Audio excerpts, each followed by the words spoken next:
yourself anymore. You built the life, you checked the boxes, you became the person everyone expected you to be, and yet inside something feels disconnected, heavy, off.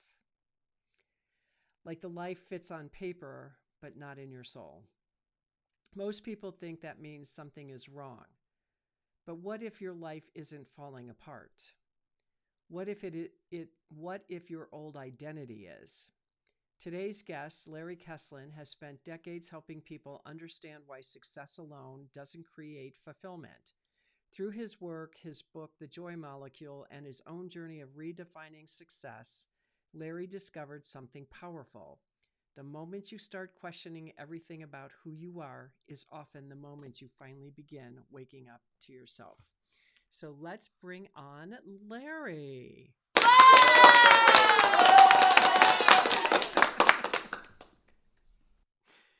Okay, where are you? There Somewhere. you are. I'm so glad to be here. Yeah, I know. I started this thinking, okay, I'm gonna fly on the wing with this because I wasn't sure where you were, but that's okay. It's all handled now. It's all good, except my name is guest name, so Oh, maybe I'll be guest name for today. I It's will all good. change that for you. I'm so sorry. Can I you thought change I that? see It's all these little beautiful. these details. This is a whole new platform I'm on, so I'm learning how to get all of this done.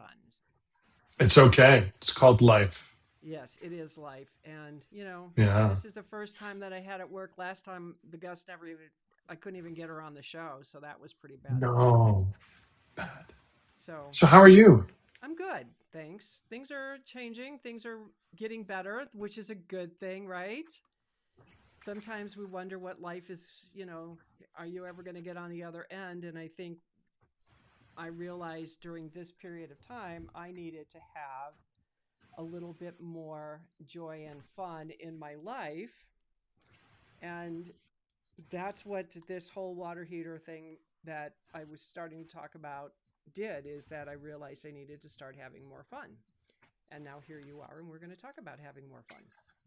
It's a beautiful topic.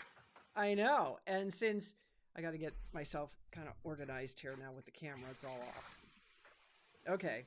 Anyways, so what I want to do is have you introduce yourself as Sure. what your journey of your becoming and what brought you into bringing in your book. And you might want to bring the Joy Molecule over. That's Success Redefined. That's the one we're going to talk about. Sure. Yeah. So that way you can tell everybody how this journey came about for you, and then we can go from there. The journey. The journey is 62 years and counting. So I'm going to go back to the center because I think it Yep. is adjusting. But my journey's been like any other human. I was born one day and the world tried to teach me what it wanted me to be. And then you kind of develop what the world teaches you to be. And I did what I thought I was supposed to do. I went to college, got a job, didn't like the job thing, so I became an entrepreneur, figured out how to be an entrepreneur, figured out how to make some money, had got married, had a couple of kids, and was able to move from New York to San Diego in 2010. That was life-changing. I'm still here at 16 years later. I would not change that for the world. Love where I live. My kids are both gone. They're 26 and 24 now. My son is living in Texas. My daughter's living in Denver. And my son's getting married this weekend on Sunday, Memorial Day weekend. And Congratulations I on get to that. officiate the wedding. How awesome is that? Oh, how cool. So I must have done something right on this journey. My kids both love me and my ex-wife. And I think we did really good as parents.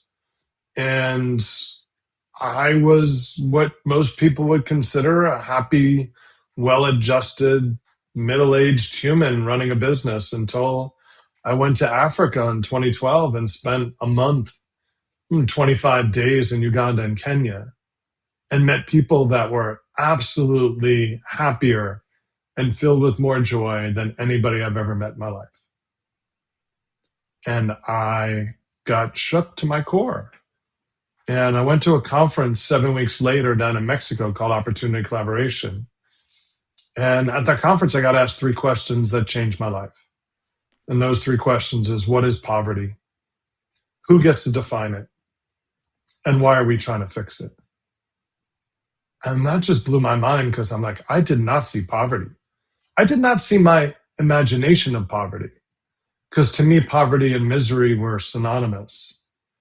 Just like at that point in my life, self and identity were synonymous. And now I've realized so much over the last 14 years since I got back from Africa. And I've been on this journey of trying to figure out, who am I? What am I?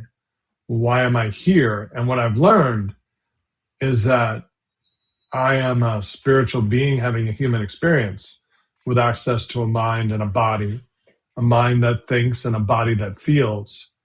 And the more that I continue to have agency over those thoughts and those feelings, the better my life gets. And at the end of the day, the people that I've met on my journey have taught me so much, which is what this book over here is all about. So Success Redefined was published in 2015. And if you look at the cover, it says connection plus purpose equals joy. I worked on that book with a writer. Her name is Susan Saba.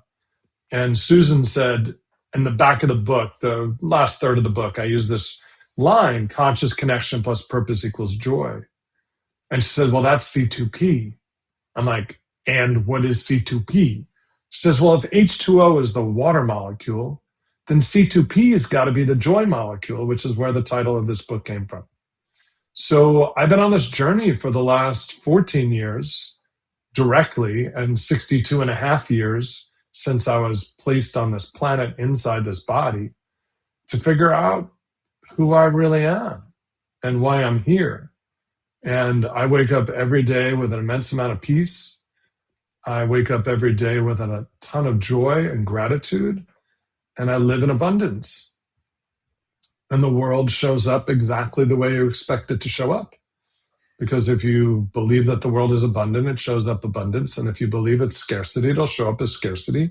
So whatever you put out into the world is going to show up.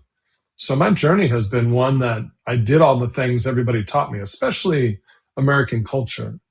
We are taught to achieve and win and get to the finish line. But there is no finish line. There's only this moment right now. And I am really clear that I am blessed beyond possibility. Like the fact that I was born at all is a miracle.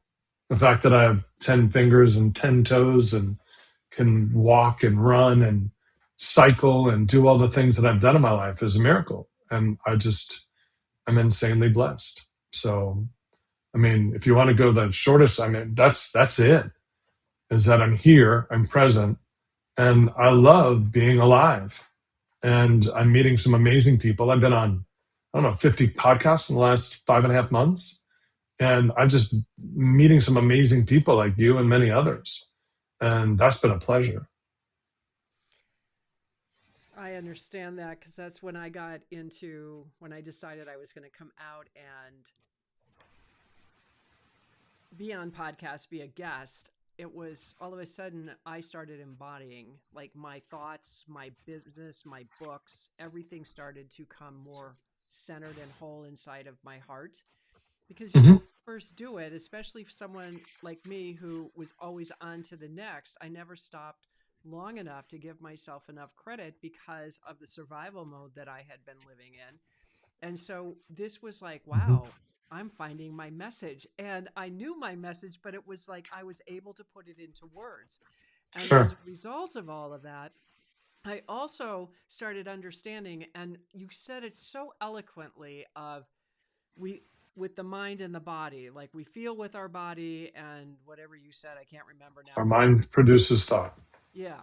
And so when you said that, it's like it's so true because we want to discard the body, and the body is part of who we are. I mean, we created it. And so, and I know that there's times when I'm going, I'm not sure why I'm here or what I'm doing, but I'm having a good time. I'm learning, I'm evolving. That's the Hmm. main thing is sometimes we may not know what that purpose is.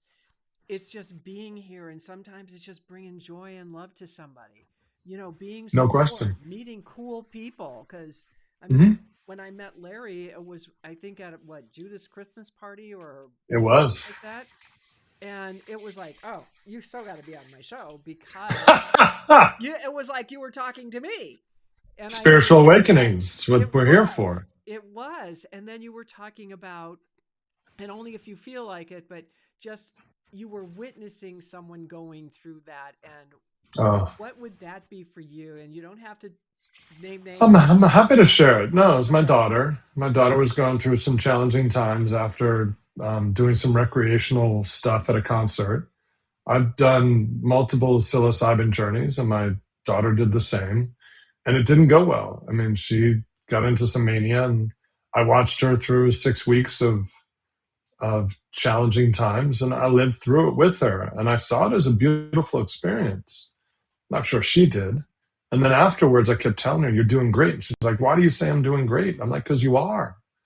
You're alive. You're above ground." "Well, I'm not myself." "Well, you are yourself. You're just yourself in this state." And we all go through times in life when we don't feel like ourselves, but who is ourself? That's all a mental construction.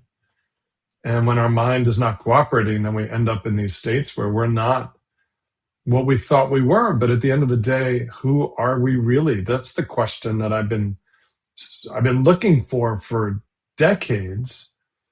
And about 14 months ago, I had an out of body experience that showed me that I am not just this being in this body, and that I am something greater than that. And that taught me so much. And it allowed me to be, I don't know, it's took a lot of integration work. Once I got through with that, and once that happened, I needed to figure out who I was and figure out what am I all about and what's going on in my world. Because I've learned so much in my lifetime. And when I had my awakening, I was ready for it. And I think what happened with my daughter is she had a similar awakening and she wasn't ready for it. At 25 years old, it's hard to process being part of something greater than yourself. It's almost impossible to see and accept. But for me at 61 and change, I thought I was spiritual. But if you live in your mind, if you think you're spiritual, I don't think you understand. There's a knowing of spirit that is different than a thinking. If you listen to Alan Watts, if you listen to Michael Singer, if you listen to Eckhart Tolle, any of these amazing humans, they all say that you can't outthink this issue. We are not the thoughts in our mind. We are a being that has access to thought. And once you realize that, then you start to have agency over thought. And then you start to realize that those thoughts really don't matter. And in my coaching work, I talk to people all the time that are living in their thoughts. I'm like, they're not true. They're their truth. I'm not, and it's their reality, but it's not truth, like capital T truth. It's just their truth. And their truth is based on their own belief system, which was created from the experiences they've had in their life and their interpretation of what's happened. And I don't want to be too simplistic, but in my mind, that's kind of how it works, is that we all build belief systems based on how we've observed the world and our interpretation of what's unfolded. And how can that be true? There's 8 billion of us. How can what I've observed and what I've interpreted have any sense of what is? It's only what I believe to be. So if that's true, then I can choose to believe something different if I want to. And the question is, what do I want to believe? So how do people architect a life versus live out what one was taught? And I think a belief system is very adaptable once you realize that you are not what you think you are. I don't know if that makes sense to anybody listening, but that's where I have gotten to on this journey, is that myself, my identity, my ego, my mind are all separate things. But for 6+ decades of my life, my mind and my identity and my ego and myself were all the same. And if that's true, then we don't really have much choice. We react to everything we think, And we live in this moment of reaction, what I would call basic self, which is our inner child many times. And we don't really tap into higher self, which is that knowing, that inner knowing, or our unconscious, subconscious, whatever you want to call it. Does that make sense? It does. And when you were talking, because I know I get up in my head, and if I stay in my heart, everything seems to work better. Because I feel like I'm knowing where I'm supposed to be. I'm knowing that I'm right where I'm supposed to be. It's always the head stuff that makes me think. So I was my partner sent me a video about this woman talking about if you want to have things in your life, you need to be that person. You need to be and act as if. Like if you want to have money, what are you going to do? Because, wishing for something isn't going to make it happen. And it's what you said, because it's like I'm going back because it's be do have, not have do be. No question. Right. And Be that's the what was person that you know yourself to be. Do the things that that person does, and you'll have everything you want. exactly. And Mhm. so it's just about being crystal clear. And even if you want to be that person, how does that person think? How do they feel? What does that future self look like? Because I used to say, well, what was my future? Who was my future self? And when she showed up, I embraced her because she actually showed up and came into my body like, oh my God, I actually created her Yeah. because I was being her. Hmm. And it's such a profound experience when you take that kind of control back over your mind. And so what was the result? I was like, "Oh my god, this stuff really works this way. It's not theory. It's not Mm-mm. some guru just saying, "Yeah, I did this," as he's got, $10 million in his bank account. Anybody can say that. You know what I mean? All the self-doubt. But when you look at their lives, you look at what they did, how they got, the work that they put in, because it wasn't just an entitlement thing. And yes, we are entitled, but we do the work, not society giving you things. And that's kind of how I see it. And so that's when you said Mhm. that, I was like, I love that because I know when you found that knowingness and you had that out of body experience, it does alter your consciousness. Because I've No had it question. too. Yeah. Because you just know. Yeah. You can't think your way out of this lifetime. If you do, then you end up becoming the person that the world taught you to be, and you never learn to become yourself. To me, that's the shift. When do you stop performing, and when do you start living? And I performed for well over 6 decades, and people saw it. And I say now that all the things I was doing to get all the things I wanted were all the things that were keeping me from getting what I wanted.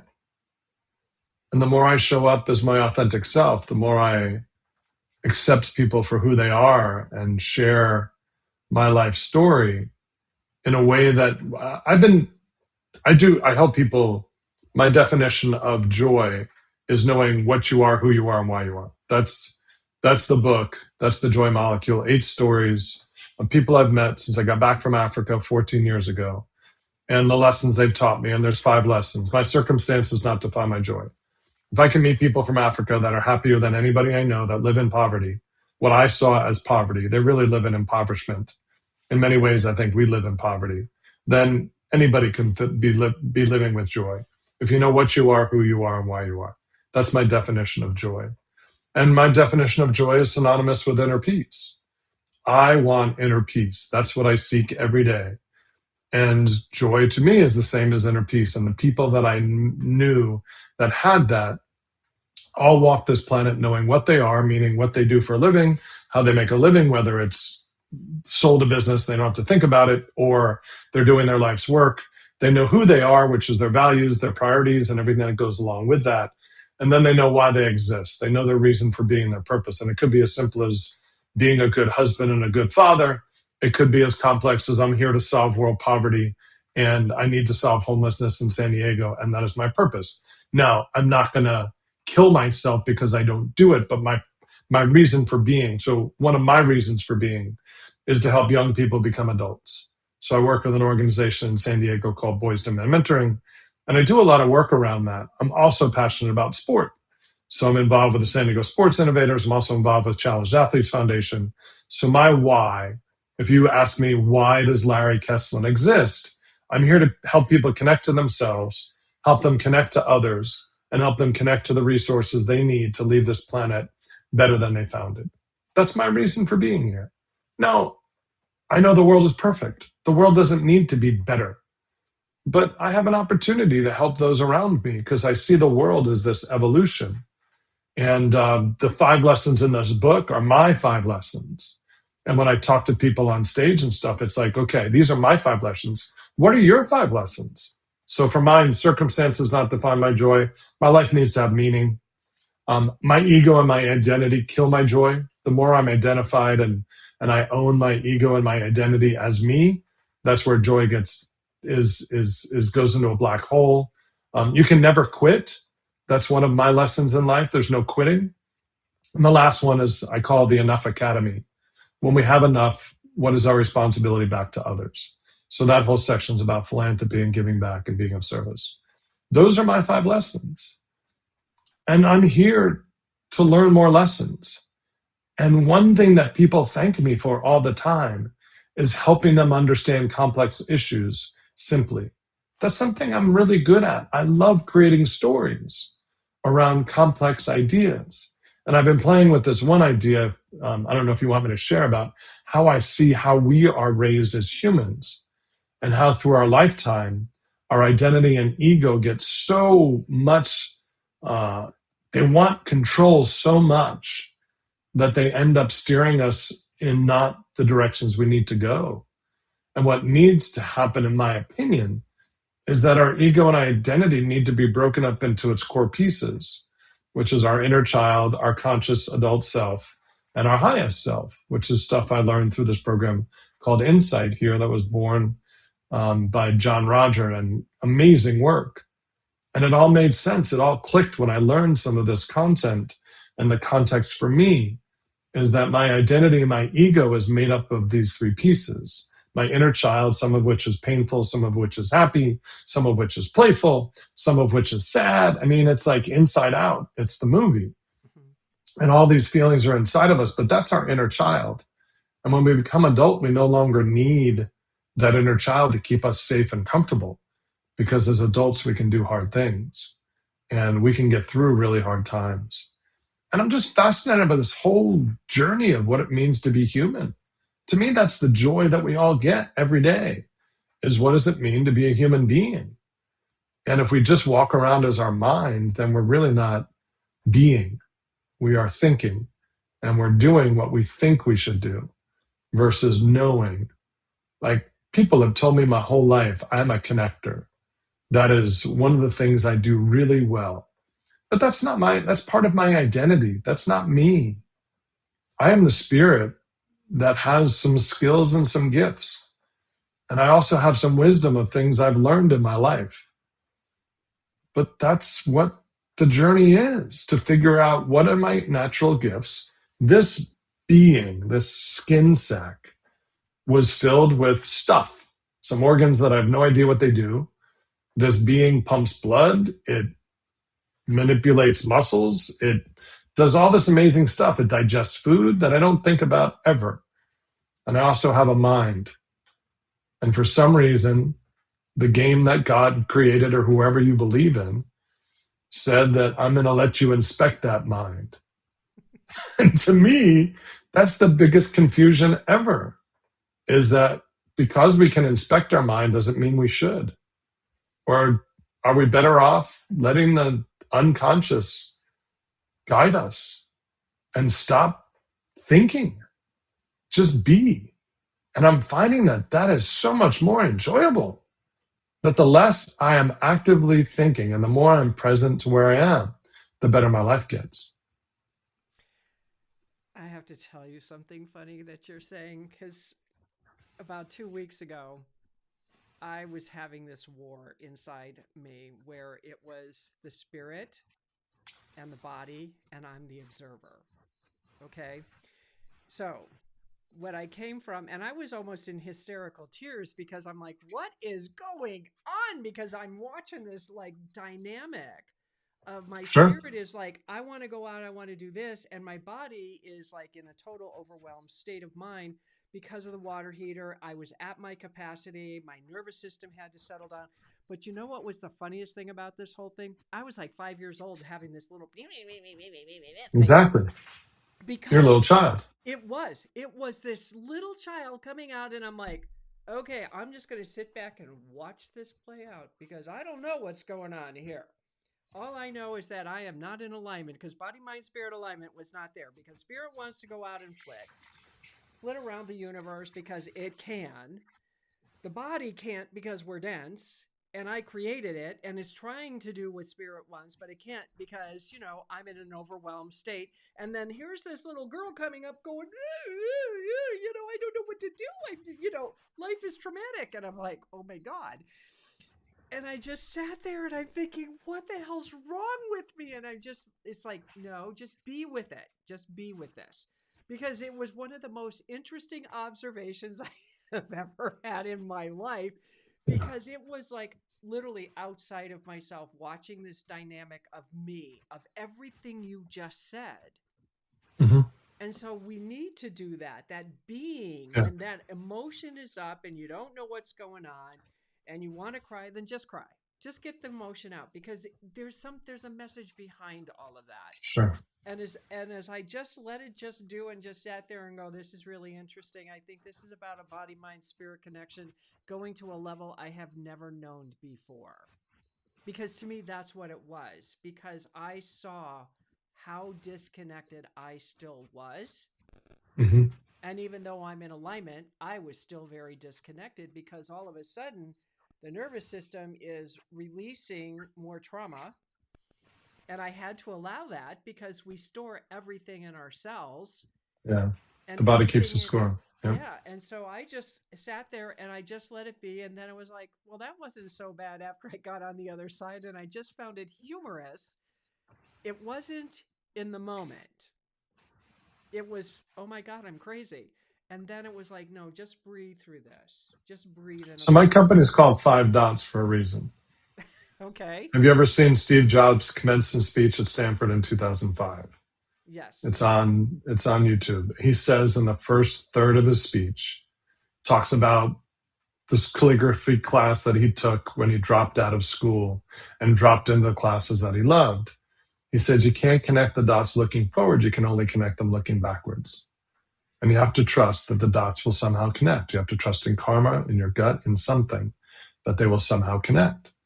So my company's called Five Dots because I had a company before that called For Profit. I've had a company called Liberate, LIBR8. I've had a company called Forethought. I mean, I like numbers and words. So Five Dots was logical for me because I wanted to create a business development consulting firm, and I was the chief connector of dots. But the dots come from Jobs talking about connecting dots, and they don't connect looking forward. You have no idea why this person is standing in front of you. So be inquisitive. Why are they in front of me? Am I here to help them? Are they here to help me? Are we here to help each other? Am I here to, I don't know. But we've lost our curiosity as a culture. We have definitive reasons of why we do and do not like people. And I love my tribe. I like the people I like hanging out with, but I'm also curious about people that are different today in a way that I wasn't curious in the past. So I'll give anybody 30 minutes. And if they earn more, then they'll get more. So I, I'm fascinated by this whole topic and the whole process that I've been living through. And it's been cathartic to really get back to coaching, which is really what I'm meant to be in this iteration of life, is to break things down and help people see themselves through a lens that they can't see. And to me, for my own work, that is my work. Helping others see things that they can't shows me what I need to see as well. So my coaching work is my therapy. My coaching work is my coach. is my own self coaching because I'm showing them through channeling. It's not my intellect that's coaching them, it's my higher self. And when I let my higher self be present and show them a mirror to themselves, like in my keynote speech, I use a door as a metaphor. And I said, we all live in these comfortable rooms in the United States. And when I travel internationally, which I've been to 42 countries, I meet people that are deeply connected to each other and have so much more joy and connection than Americans typically have. And I say that we live in these rugged, individualized rooms. And there's a door that none of us want to go and open the door. But when we do open the door, it's not to this beautiful place. When you open the door, you get a mirror, and you get a mirror that is a reflection of you. Because there's nothing about the outside world that is good or bad. The outside world is just unfolding. It's been unfolding for 13.5 billion years. And we're here for a blink of an eye. So the issue is not why is the world not showing up the way I want it to show up? The issue is why is it that the way the world is showing up is bothering me? And if I can help people understand that, then I can help people live a more peaceful life. So I've been working on this concept I call the ascension ladder. This idea of ascension is oneness with God. So Abraham Maslow is credited for the Maslow's hierarchy of needs. And Maslow's hierarchy of needs, there is no hierarchy of needs. I don't think Maslow ever talked about a hierarchy of needs. It was done by some consultants that wanted to use his content in the corporate world. And at the end of his life, Maslow questioned the hierarchy of needs and said it's really not a hierarchy. I think it's a continuum. I think he was talking about, in many ways, how we connect as humans through survival is our greatest purpose as an animal on this planet. And food, water, shelter, and safety to me make up survival. The next section of his continuum is all about me, love and belonging and self-esteem. How does the world show up so I can feel better? And that's all about how do I connect to myself? And then self-actualization. And when he later in life started working with self-transcendence, that's the last section of this continuum. I'm calling it a ladder. And at the bottom of the ladder is abject poverty, and on top of the ladder is self-transcendence, oneness with God. And we all live on this ladder somewhere. And our purpose in life is to figure out where we live on the ladder and to reach down to people below us on the ladder and say, how can I help you up? And to reach up to the people above us and say, what are you seeing that I don't see? I think that's why we're here. This whole capitalistic system, this thing of making money so that we can buy all the things that we need, that is a construct of Madison Avenue that was brilliant to create structure and order of a society. But it does not produce happiness, does not produce joy. Joy and happiness come from human connection. And human connection starts with connecting with oneself. So if you can't connect with self, it's impossible to connect with others. So that's where it all starts. So connection starts with meditation, mindfulness, gratitude, getting to know self separate from mind and identity and ego. That makes perfect sense because that's how I've always lived. I always, when I got into the business world, my attitude was I want to bring people that are smarter than me into my business world because I don't know Mhm. everything, and it makes me a better leader also because they're showing me and I'm giving them the opportunity where it's an empowerment thing because I've always believed in win-win. This thing Mhm. of pain and win lose and all of that has always bothered me so much, and I know the higher I want to go, that means the deeper I have to go inside of myself to get rid of and see what is the limitations that I'm putting on me. Nobody put these No on question. me. Nobody. Yeah, No, your parents might have taught you or society might have taught you, but it's not your true self. It's a learned behavior. right. And once I've proved that I can be better and that I Uh-huh. wasn't a victim to what happened to my childhood, it's like that was an event in my life that somewhere I agreed to do so I could be where I am today. And I Right. bless that opportunity. I Mhm. understand fully more of that because the more I understand me, the more I understand why I chose the family I did, why the things happened in that family was for my personal evolution. No and question. and that's taking total responsibility. And when you can Mhm. take 100% responsibility that you created this life, if it sucks or not, you created it. If you don't like it, change it. And it all starts from up here. It starts with going inside of you and discovering that. Mhm. But we are coming close to our time. So, Larry, what I would love for you to do is talk a little bit more about your book and where people can get Sure. it, and any final thoughts. Well, the Joy Molecule is available on Amazon. It's available in paperback, in Kindle, and in Audible. So I recorded that over the holidays this past year. My website is 5-dots.com. You can find me there. Email, happy to put it out there, Larry at larrykesslin.com. It's in my book. I'm an open book.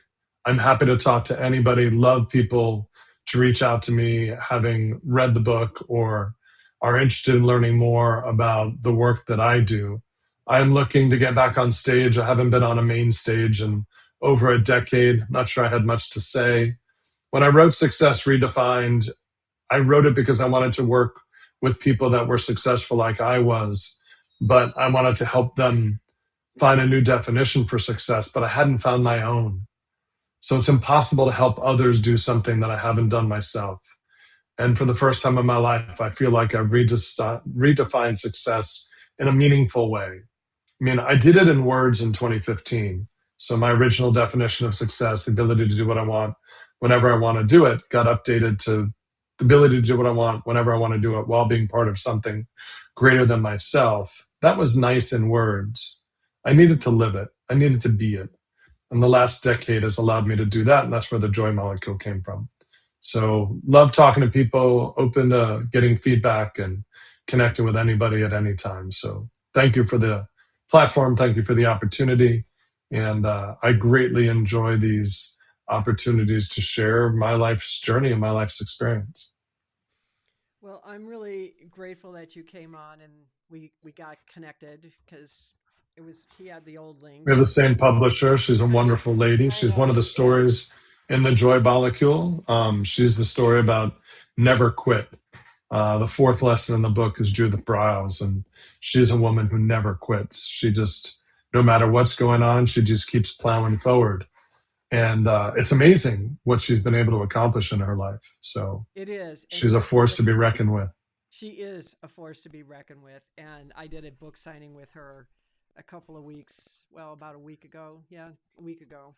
And it was so funny because she has to get a hip replacement. So she was tired and she came up to Loveland, and that's a real drive from where she lives.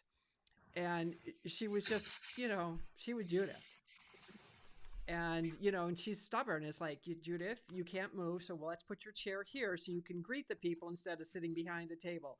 Well, she decided she was going to sit behind the table. And this was so funny because it's like, she eventually decided she had to get in front of the table because it wasn't working. And I said, Judith, one of these days you're going to actually listen to other people, because see, we know you so well. And I get it, I mean, but that's Judith. It's like we all pick on Yeah, Judith, but it's done out of love, because all she wants is the best for no us. question. And she brings amazing people together. So every time I go to one of her events, I'm always meeting someone new. And then I had the pleasure of meeting you and loving your story. And Thank you. Larry is the real deal, people. I'm telling you, he's the real deal. If you could feel his energy, he's the real Mm, deal. Because what I do mm, is through feeling and heart. And he talked, and he's very eloquent speaker. He's very knowledgeable, but it was how he spoke. It was through his heart. And that's what mm, I want to say about you, Larry, is you move my heart. That's why mm. I wanted you on my show, was Well, thank you because very there's much. that beautiful part about it. And you had such a beautiful way of explaining this in a very different format than what I deliver. And Mm, I think everybody needs to hear it, because we all hear and learn things differently. So I am so blessed that you're here, and I really appreciate that you came on. And we're going to stay in touch one way or another because I know Judith will make sure of that.